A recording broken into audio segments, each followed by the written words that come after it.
السلام علیکم ورحمۃ اللہ وبرکاتہ۔ اقرا اکیڈمی یوٹیوب چینل کے رمضان سیریز میں آپ کا خیر مقدم ہے۔ میں ہوں آپ کا میزبان ڈاکٹر خالد ذکی۔ آج بات کریں گے عقائد و ایمانیات کے تعلق سے قرآن ہماری کیا رہنمائی کرتا ہے۔ عقائد اور ایمانیات کے تعلق سے قرآن ہماری کیا رہنمائی کرتا ہے۔ ہم سوال کریں گے، جواب دیں گے کن امور پر ایمان لانا ضروری ہے۔ ایمان کن امور پر لانا ضروری ہے۔ قرآن کیا جواب دیتا ہوں؟ ہر مسلمان کے لیے اللہ پر، اس کے فرشتوں پر، اس کے نبیوں پر، اس کی کتابوں پر اور آخرت کے دن پر ایمان لانا لازمی ہے۔ ہر مسلمان کے لیے اللہ پر، اس کے فرشتوں پر، اس کے نبیوں پر، اس کی کتابوں پر اور آخرت کے دن پر ایمان لانا لازمی ہے۔ قرآن کے نزدیک انسان کی اخروی فلاح کے لیے کیا شرائط ہے؟ قرآن کے نزدیک انسان کی اخروی فلاح کے لیے کیا شرائط ہے؟ اس کا جواب صرف ایک ہی شرط ہے اور وہ ہے ایمان اور اس کے مطابق عمل کرنے کا عزم۔ کیا ایمان کے بغیر کوئی عمل مقبول ہے؟ ایمان کے بغیر کوئی عمل مقبول ہو سکتا ہے؟ قرآن میں جواب دیتا ہے ہرگز نہیں۔ ایمان کے بغیر کوئی عمل نہ صالح ہو سکتا ہے اور نہ مقبول بھی نہیں ہوتا، صالح بھی نہیں ہو سکتا۔ سوال: کیا عمل صالح کے بغیر ایمان معتبر نہیں؟ عمل صالح کے بغیر ایمان معتبر نہیں؟ جس ایمان کے نتیجے میں عمل صالح کرنے کے لیے عزم پیدا نہ ہو، جس ایمان کے نتیجے میں عمل صالح کرنے کے لیے عزم پیدا نہ ہو، وہ ایمان معتبر نہیں۔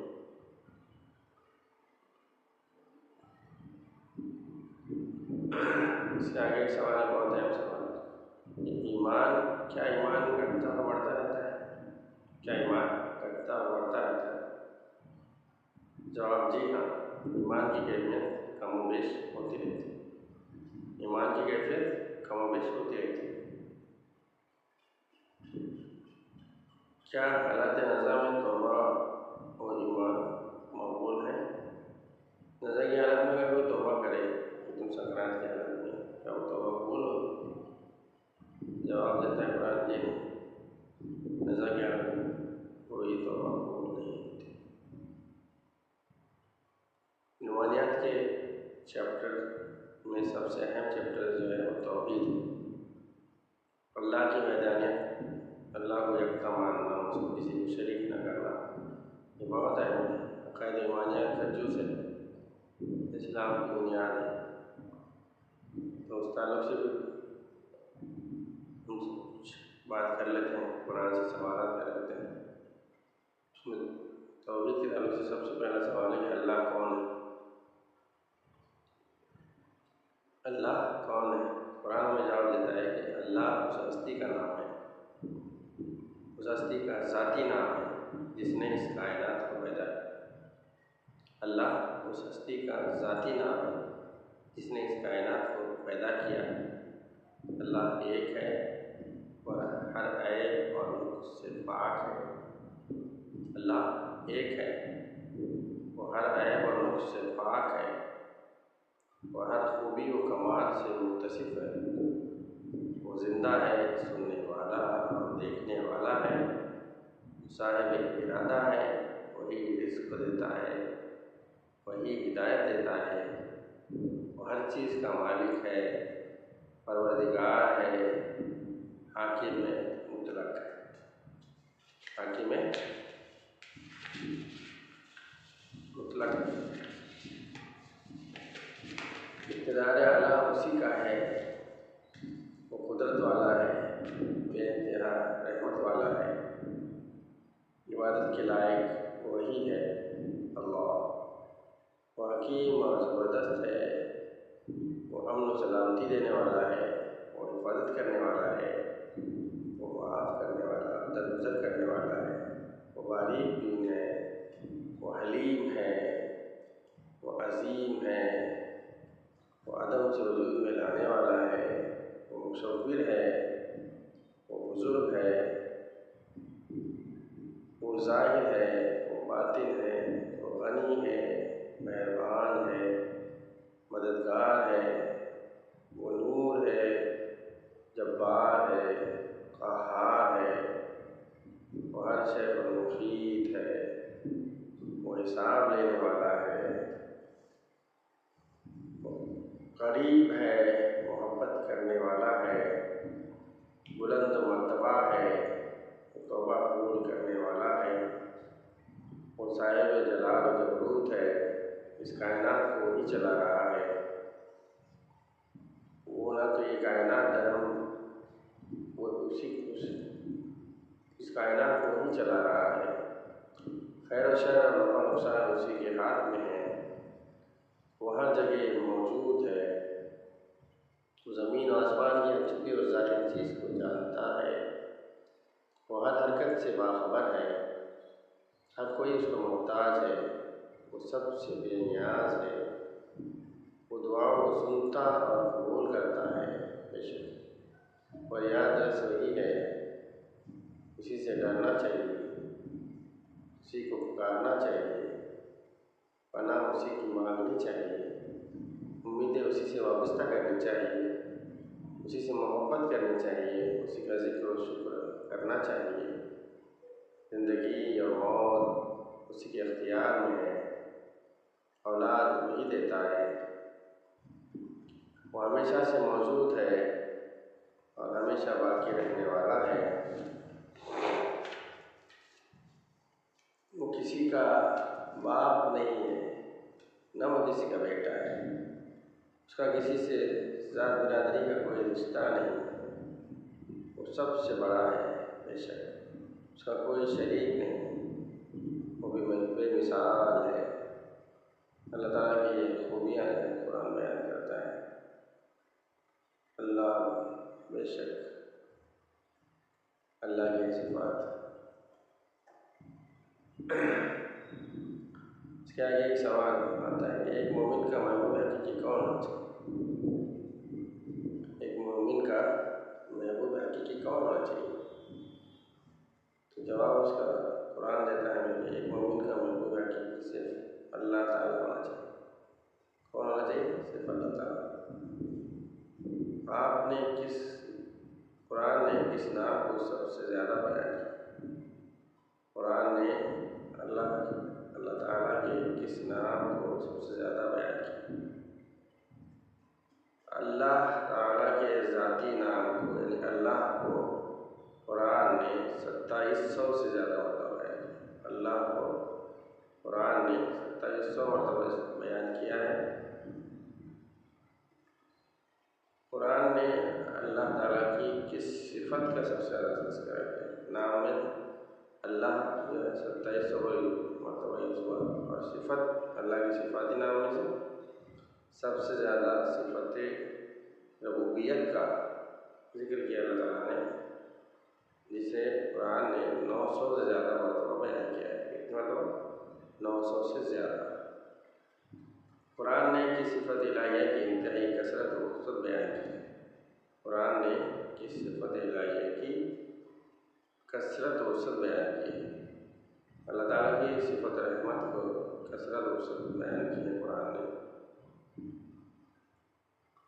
کیا اللہ تعالیٰ ہر مسلمان کی دعا کو سنتا اور قبول کرتا ہے؟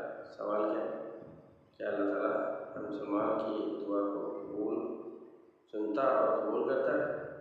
جواب جی ہاں، اللہ تعالیٰ ہر مسلمان کی دعا کو سنتا بھی ہے اور قبول بھی کرتا ہے۔ محبت الہیہ کا معیار کیا ہونا چاہیے؟ سوال ہے محبت الہیہ کا معیار کیا ہونا چاہیے؟ اللہ تعالیٰ کی محبت کا معیار کیا ہونا چاہیے؟ جواب حضرت محمد صلی اللہ علیہ وسلم کی سچی پیروی۔ محبت الہی کا معیار سب سے مین ہے محمد صلی اللہ علیہ وسلم کی سچی پیروی، یہی وہ معیار معیار ہے جس سے یہ معلوم کیا جا سکتا ہے کہ ایک شخص اللہ سے کتنی محبت کرتا ہے؟ سوال: اللہ تعالیٰ کن لوگوں کو پسند کرتا ہے؟ اللہ تعالیٰ کن لوگوں کو پسند کرتا ہے؟ جواب: اللہ تعالیٰ پاکیزہ، نیکوکار، پرہیزگار، انصاف پسند، توبہ کرنے والے، صبر کرنے والے، اللہ پر توکل کرنے والے، اس کی راہ میں جہاد کرنے والے، ان لوگوں کو پسند کرتا ہے۔ اللہ تعالیٰ کن لوگوں کو ناپسند کرتا ہے؟ اللہ تعالیٰ کن لوگوں کو ناپسند کرتا ہے؟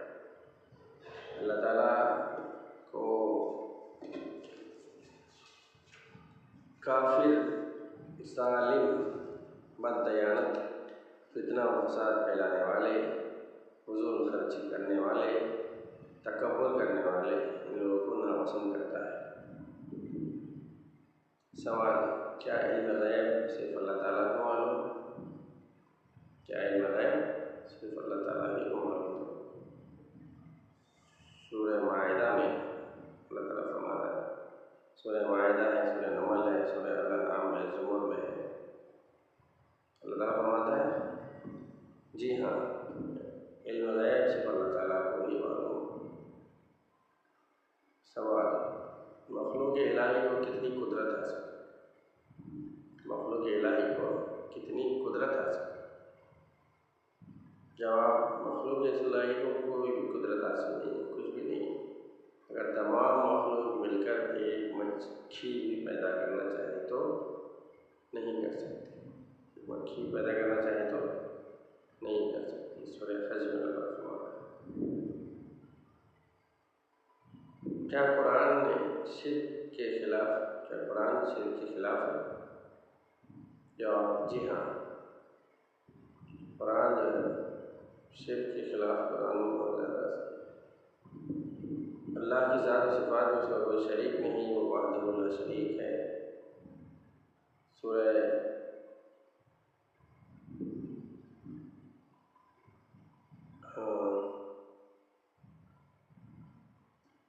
انعام میں، سورہ انعام، سورہ مومنون، سورہ نمل میں اللہ تعالیٰ نے وحدہ لا شریک ہونے کا ذکر ہے۔ مشرک کی پہچان کیا ہے؟ سوال: مشرک کی پہچان کیا ہے؟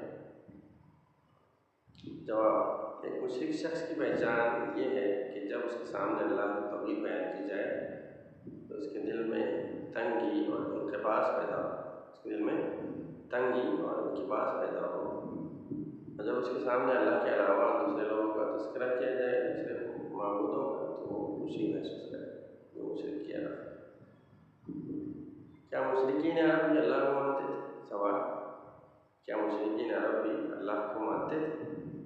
جواب: جی ہاں، وہ اللہ ہی کو اس کائنات کا خالق اور مدبر مانتے تھے، لیکن وہ اس کے ساتھ دوسرے بتوں کو شریک کرتے تھے۔ پھر وہ بتوں کی پرستش کیوں کرتے تھے؟ جواب: وہ ان بتوں کو اللہ کے اپنا سفارشی خیال کرتے تھے اور ان کی بات کے ذریعے تقرب الہی حاصل کرنا چاہتے تھے۔ سوال: کون سا گناہ ناقابل معاف ہے؟ کون سا گناہ ناقابل معاف ہے؟ اللہ تعالیٰ ہر چیز کو معاف کرے گا، لیکن اس کو معاف نہیں کرے گا۔ اللہ تعالیٰ ہر چیز کو معاف کرے گا، لیکن شرک کو معاف نہیں کرے گا۔ سورہ نساء میں ہے، سورہ توبہ ہے، سورہ صافات میں ہے، سورہ بقرہ میں ہے۔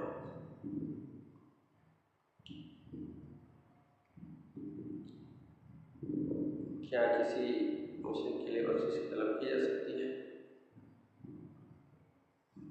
ہرگز نہیں، کسی مشرک کے لیے بخشش کی طلب نہیں کی جا سکتی۔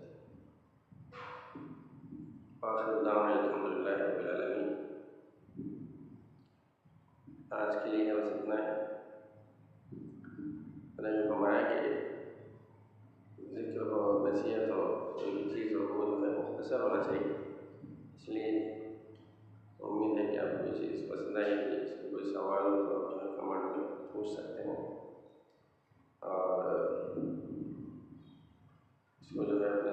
دوستوں میں شیئر کیجیے، لائک کیجیے اور سبسکرائب کیجیے۔